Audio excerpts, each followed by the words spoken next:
Hi there. My name's Connor, and 2 weeks before my wedding, my own sister betrayed me, and the people I trusted most helped her do it. It wasn't just one lie, it was a quiet storm of broken promises, whispered doubts, and smiles that hid knives. How do you prepare to say, I do, when your whole world is already crumbling underneath you? Have you ever been blindsided by someone you thought would stand by your side? What time are you listening to this, and where are you watching from? Drop a comment below. I'd love to know. The wind that afternoon was sharp enough to slice through the thickest jacket, carrying the smell of wet leaves and distant chimney smoke. I stood by the kitchen window, half listening to Marla laugh in the other room. Her voice was light, careless, the same way it had been when we were children, and she got away with everything while I was left picking up the pieces. She was thanking our parents, effusive in her gratitude for their help. I could hear the smile in her voice, the one she wore like armor. I tightened my grip on the dish I was drying, a hollow feeling growing in my chest. I didn't know what she was thanking them for, but something about it didn't sit right. Later, while cleaning up, I found the receipt. It was tucked into the corner of the drawer where we kept old batteries and expired coupons. A large withdrawal from my parents' savings account, the date matching exactly with the day Marla had visited last week. I sat down at the kitchen table, the receipt fluttering slightly under my trembling hand. I stared at it until the numbers blurred. 2 weeks before my wedding, and already the ground beneath me was shifting. That night, after dinner, I tried to ask gently. I approached my parents as they stacked dishes in the sink, forcing my voice to stay light. Were they okay financially? Was there anything I should know? They didn't meet my eyes. My father muttered something about family sticking together, about sacrifices being part of love. My mother offered a smile so brittle it might have cracked if I'd pressed further. Don't worry about it, sweetheart, she said. Focus on your big day. I nodded and swallowed the rising bitterness. I told myself they were just trying to protect me, but some small, stubborn part of me knew better. Later, I sat on the porch alone, pulling my sweater tighter against the creeping cold.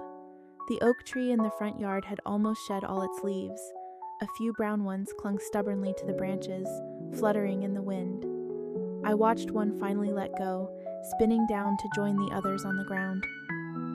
It occurred to me then how easy it was for something to fall apart without making a sound. No screaming, no shattering, just quiet choices, little compromises, until the thing you thought you could rely on was nothing but dust. My phone buzzed against my thigh, pulling me from my thoughts. A text from an old friend I hadn't spoken to in months. Keep your eyes open, it read, about the wedding. No punctuation, no further explanation, just that. I stared at the screen, heart pounding against my ribs, and felt the last of my certainty drain away, leaving nothing but a hollow shell behind. Lacey sat hunched over the kitchen table, scribbling notes onto a crumpled list of last-minute wedding details. Her shoulders were tense, and her pen scratched across the paper with a kind of desperate energy that didn't match the excitement we were supposed to be feeling. I leaned in the doorway watching her, letting the silence stretch longer than comfortable. She didn't notice. Or maybe she was pretending not to. Don't forget the centerpieces, she muttered to herself, tapping her pen against her lip. You already ordered them, I said softly. She startled, the pen dropping from her hand. Her laugh came too quickly, too bright. Right, I'm just tired, I guess. I nodded, saying nothing, but the pit in my stomach tightened. I saw it now, the way she kept glancing at her phone, the tremor in her fingers when she tucked her hair behind her ear. Something was eating at her, and it wasn't just wedding stress. Later that night, when the house had gone still, and the only sound was the whir of the heater kicking on and off, I couldn't sleep. I wandered into the office, telling myself I was just organizing paperwork. Instead, I found myself logging into the old email account we used back when we first moved in together, half forgotten, but still active. Scrolling through the clutter of promotions and junk, I almost missed it, a thread between Lacey and Marla, dated nearly a year ago. I clicked it open with trembling fingers. At first it was benign, talk of brunch plans, holiday schedules, but then the words shifted, grew heavier. You have to keep it quiet, Lacey had written. It's just one mistake. Don't throw everything away over one mistake. Marla had responded with something flippant, something cruel, and Lacey had agreed. I stared at the screen, the light from the monitor painting my face ghostly in the dark. Marla had cheated, not once but repeatedly, and Lacey had known. She hadn't just known, she had helped bury it, helped polish the lie until it gleamed. It wasn't just Marla who had betrayed trust, it was Lacey too. The woman I was about to marry, the woman I thought would build a future with me on a foundation of honesty. I closed the laptop gently, my hands steady despite the roaring in my ears. The next morning, over coffee, I tried to find the words. I asked Lacey if she thought honesty was the most important thing in a marriage. She blinked at me, puzzled, then said, "Of course, but sometimes protecting the ones you love means keeping certain things quiet." I smiled at her then, or at least I think I did. My mouth moved the right way, but it felt like it belonged to someone else. As I rinsed out my coffee cup, my mind raced ahead to the vows we were supposed to exchange. Promises of truth, of loyalty, of faith. All I could see now were cracks, spiderwebbing through every word, and for the first time since setting the date, I wondered, not with excitement, but with a deep, gnawing dread, if this wedding was ever really about love at all, or if it had always just been another performance. The attic smelled like old cardboard and forgotten summers. I climbed the creaking ladder one step at a time, the wood groaning under my weight. Dust floated in the shafts of light slipping through the cracks in the roof, swirling like tiny ghosts. I told myself I was just looking for a picture frame, something simple to add to the wedding decor. But the truth was, I needed air, space, distance. The walls downstairs were closing in, thick with secrets and the weight of words left unsaid. I shuffled through the boxes, the cardboard rough against my palms, until my fingers brushed against something familiar. An old yearbook, its navy cover faded to a dull gray, the gold lettering almost rubbed away. I sat down on the dusty floor, cross-legged like a child, and flipped through the pages, smiling faces, messages scrawled in sloppy handwriting, and then, near the back, a memory I hadn't meant to find. The headline was seared into my mind before I even fully read it. Missing lunch money scandal. I closed my eyes, feeling the heat creep up my neck. That day, that stupid day, when my classmates looked at me like I was something they needed to wash off their hands, when my best friend wouldn't meet my eyes, when the teacher, smiling sadly, asked me to please just tell the truth. And Marla standing off to the side, watching it unfold. Not a flicker of guilt, only satisfaction, only relief that the finger had pointed at me and not her. I hugged the yearbook to my chest, the pages crumpling under my grip. It wasn't just this wedding. It wasn't just now. Marla had been eroding me for years, one small betrayal at a time, each one masked in smiles and pretty words. Walking through my old neighborhood later that evening, I watched the houses glow warmly from within, golden windows framing families that looked whole, at least from the outside. For a moment, I imagined slipping into one of those homes, being someone else's daughter, someone else's sister, someone loved cleanly, without condition or convenience. I pulled my jacket tighter against the cold, my breath fogging in the fading light. Maybe I'd spent my whole life trying to patch something that had always been cracked beyond repair. Maybe family wasn't something you earned by staying loyal through the hurt. Maybe it was something you either had or you didn't. When I returned home, the house was too quiet, the kind of quiet that prickled at the edges of your skin. I pushed the door open and froze. Marla was sitting at the kitchen table, a glass of wine in her hand, Lacey beside her. They were laughing, a deep, easy laughter that filled the room in a way I never could. For a moment, neither of them noticed me standing there. And in that moment, the truth was so sharp it felt like a blade sliding between my ribs. I wasn't part of this. I had never been. The coffee shop was nearly empty, save for a few students buried behind laptops and an older couple quietly sharing a slice of pie. I sat by the window, hands wrapped around a lukewarm cup of tea, watching the wind nudge brittle leaves down the sidewalk. Across from me, Marla leaned in close to Lacey, her voice low and conspiratorial. They didn't notice me at first. It was only when I shifted in my seat that Lacey caught my eye, her face flushing as she pulled her hand back from Marla's wrist. I couldn't hear what was said, but I didn't need to. Marla's smile was too soft, too knowing. the kind of smile that told me whatever seeds she had been planting were already taking root. Later that evening, while reorganizing wedding supplies stacked haphazardly in the office, I stumbled across Lacey's notebook wedged between floral catalogs. I hesitated, fingers ghosting over the cover before opening it. Pages of to-do lists, guest counts, seating arrangements, and then, buried near the back, words that didn't belong to the celebration we were planning. I wonder sometimes if Connor really loves me, or if she just needs someone. The sentence stood alone, unanchored by context or dates, but it punched the air from my lungs as surely as if it had been shouted aloud. I closed the notebook carefully, like I might break something fragile if I moved too fast, but the damage was already done. In those few words, Marla's influence was undeniable, a poison that had seeped quietly into Lacey's thoughts, curdling what once had been certain. That night, I said nothing. I curled into bed beside Lacey, feeling the warmth of her body but not the closeness. Every word, every touch between us now felt loaded, weighed down by the question hanging in the air. Was she still choosing me, or was she only staying because she hadn't found a graceful way out? I watched her sleep, face soft in the dim light filtering through the blinds, and tried to remember when it had stopped being easy between us. The next few days blurred into a series of small betrayals, glances exchanged too quickly, conversations that died when I entered the room, reassurances that felt rehearsed. I didn't confront her, not yet. Some stubborn piece of me still wanted to believe that if I held on just a little longer, things might right themselves. But hope, I was learning, was a kind of slow poison too. That night, as the wind rattled the windows and the house groaned against the cold, I lay awake, staring at the cracks in the ceiling.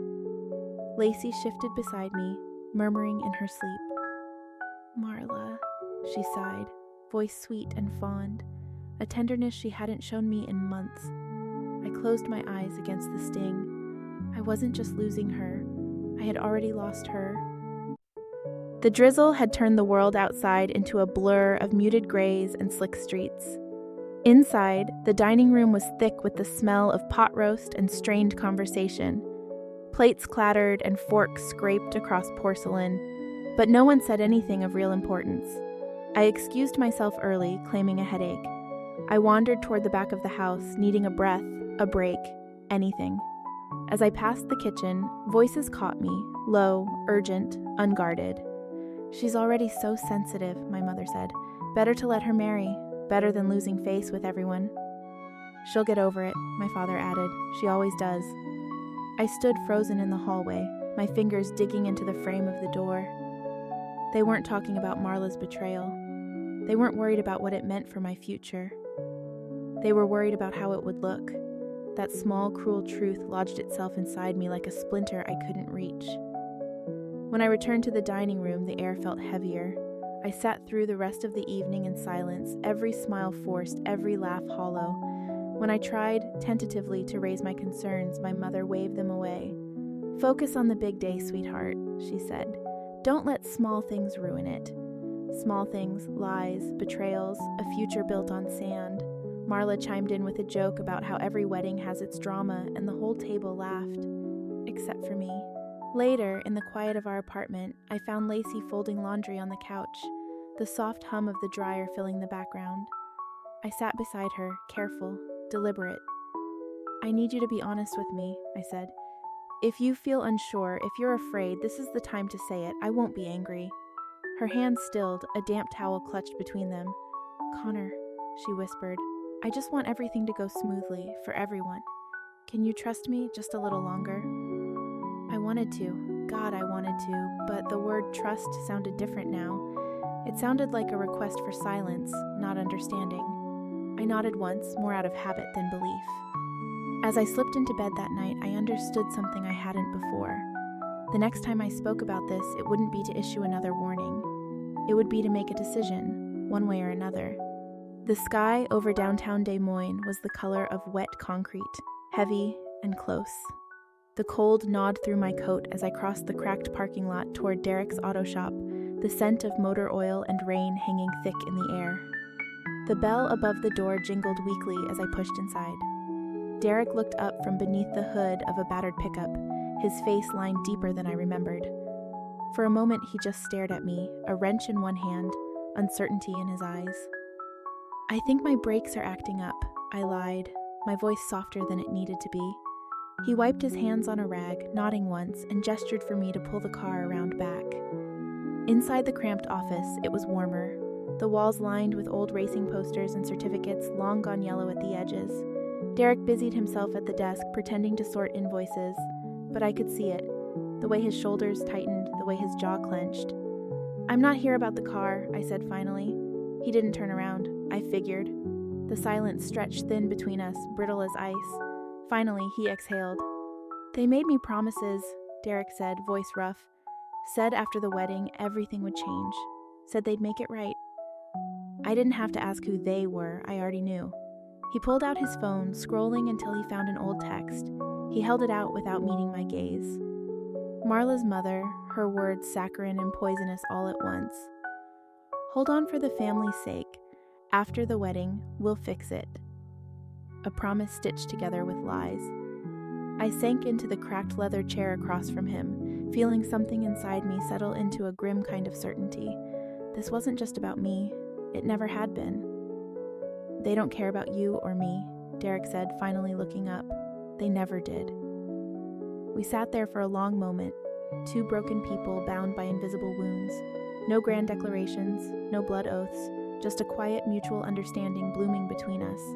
We would not go down quietly. When I left, the cold punched me square in the chest, but I barely noticed. My hands gripped the steering wheel tighter than necessary, knuckles pale against the leather. The storm was coming, and this time I wasn't facing it alone. The apartment was wrapped in the kind of tense silence that made every creak of the floorboards feel like an accusation. I moved quietly, heading toward the kitchen for a glass of water, when a low murmur stopped me. Through the barely open bedroom door, I heard Marla's voice, sharp, urgent. "He keeps pushing," she hissed. "You don't have to go through with it, Lace. Let him crawl a little." A pause. Then Lacey's voice, smaller, hesitant. "But what if he loves you, he'll fight harder," Marla cut in. "Let him beg for you." I backed away, heart hammering against my ribs, the glass slipping from my hand and clattering onto the counter with a muted thud. Neither of them noticed. Later, after they left, Marla with her smug smile, Lacey with eyes too wide, too bright, I found it. A second phone buried under a stack of bridal magazines on the coffee table. Curiosity, or maybe desperation, guided my fingers as I unlocked it. There it was, the message. "If he loves you, he'll fight harder. Let him crawl." The words burned hotter than any physical slap could have. It wasn't just manipulation anymore. It was contempt. Contempt for me, for what we were supposed to be building. I stared at the phone until the screen went dark, reflecting a version of myself I barely recognized. Someone cracked open, hollowed out by the people she trusted most. That night, I didn't scream. I didn't throw things. I simply waited, cold and still, until Lacey came home.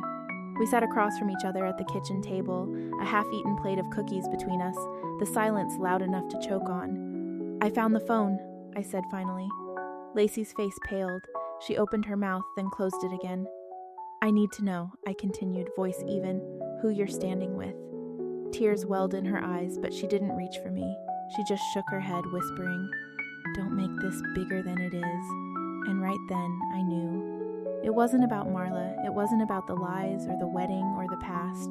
It was about the choice she made, and the choice I had to make now. That night, I packed a small overnight bag, just the essentials, a change of clothes, my wallet, my car keys. As I zipped it shut, I whispered to the empty room, "I won't beg." I slipped out into the night, the cold biting through my sweater, but it didn't matter. For the first time in months, the air tasted like freedom. The gathering was supposed to be a final celebration, a small family event to ease the pre-wedding jitters.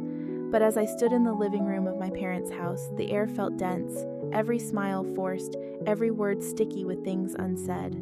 The gifts were piled on the dining table, wrapped in shiny paper and bows too perfectly tied. When Marla handed me her package, her nails tapping against the box like a clock ticking down, I should have known better. Inside was a silver photo frame. Tarnished at the edges, the backing loose, small scratches marring the once bright surface. the kind of thing you give away when you don't want to look at it anymore. Gasps and murmurs filled the room, but no one said anything real. Lacey pressed her hand to my back, whispering something about how it's the thought that counts. And across the room, Marla smiled, small, satisfied, triumphant. I held the frame carefully, like it might burn me if I gripped it too tightly. I thanked her because that's what was expected. My voice sounded hollow even to my own ears. Later, after the plates were cleared and the wine glasses drained, I slipped into the hallway, needing air. That's when I heard her, Marla, laughing with a cousin near the back porch. "I just wrapped up the old junk from my wedding," she said, her voice full of cruel delight. Connor wouldn't know the difference. She doesn't deserve anything new anyway. Their laughter stabbed at me, sharp and cold. In that moment, something inside me broke, not loudly, not with any great drama, but with the quiet certainty of a door closing for good. I returned upstairs and began pulling down the decorations, slowly, methodically. The garlands, the paper flowers, the signs painted with glittery promises, each one tucked away like packing up the remnants of a life I no longer wanted. When I finished, I sat at my desk and pulled out a blank sheet of paper. The note was short. No explanations, no apologies. The wedding is off. I'm choosing myself for once. I folded it neatly and left it on the table where my parents and Lacey would find it. Then I picked up my overnight bag, the same one I had packed quietly a few nights ago, and walked out into the night. The cold hit me like a slap, but I welcomed it. It was clean, honest. Behind me, the house stood silent, heavy with all the lies it had been built upon. I didn't look back.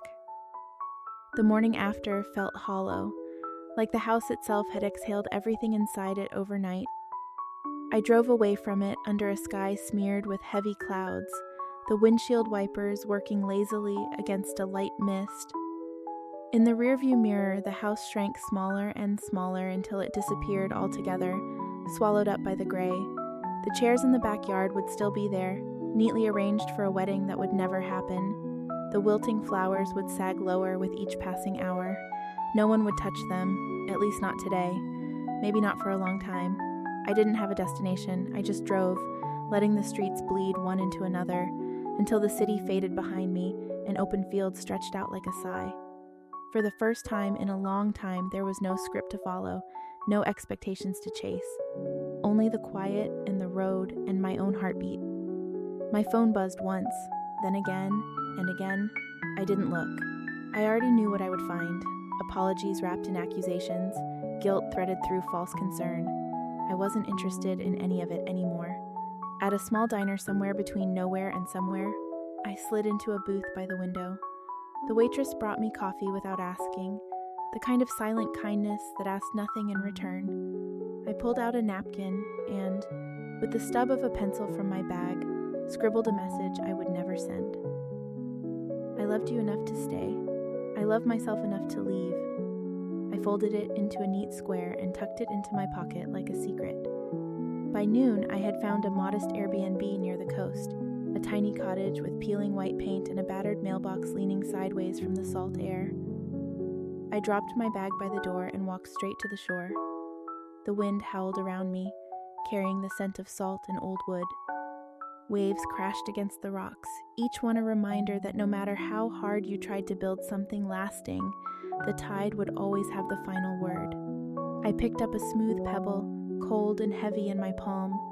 I thought about all the things I had carried for so long, expectations, guilt, the desperate hope that if I just loved hard enough, it would be enough. I threw the pebble into the ocean, watching the ripples fan out and disappear. Standing there, with the cold wind clawing at my hair and jacket, I smiled. Not because someone expected it, not because it was polite, not because it would make anything better, but because finally, it was mine. Sometimes the hardest thing isn't walking away from others, it's walking toward yourself. For so long, I thought loyalty meant silence, that love meant enduring everything without question, but real love, real family, doesn't demand you sacrifice your dignity just to belong. It took losing everything I thought I had to realize I hadn't lost myself at all. I had simply buried her under layers of fear and obligation. Maybe you're standing at a similar crossroads right now. If you are, I want you to know, choosing yourself isn't selfish. It's necessary. You deserve more than being an afterthought in your own life. What about you? Have you ever had to walk away from something or someone you thought you could never leave? I'd love to hear your story. If this video touched your heart, leave a 1 inch in the comments or let me know where you're watching from. If you didn't connect with it, I'm open to hearing your thoughts too. Tell me why and where you found us. And if you want to join me for more true stories about strength, healing, and finding your voice, don't forget to subscribe to the channel. Your journey matters, and it's just getting started.